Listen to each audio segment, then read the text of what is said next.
A lot of people really do think it is just chucking things in a box and sending them out and sitting around and doing nothing.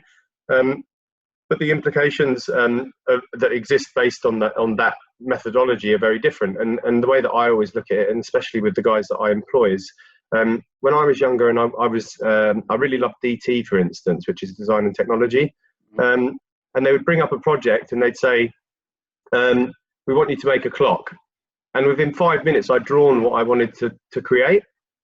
And then they'd say, actually, Craig, what you need to be doing is you need to do your initial ideas, then you need to go and get feedback on those, and then they need to come back and you need to look at them more closely. And then obviously there's a cost involved, and we've got a budget based on what clock you'd like to make. And there was one project that I did where I said, oh, no, I just want to make a clock.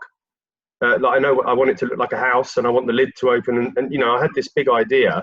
And by the time I finished making it, it was a complete shambles, and it was because I was well over budget. I didn't have the correct fixings because I didn't look at them properly. I just went and selected them as I went, as it were. So that can be the same. The same can be said for the way that you shop. Is that do you shop when you're hungry, or do you shop based on a plan?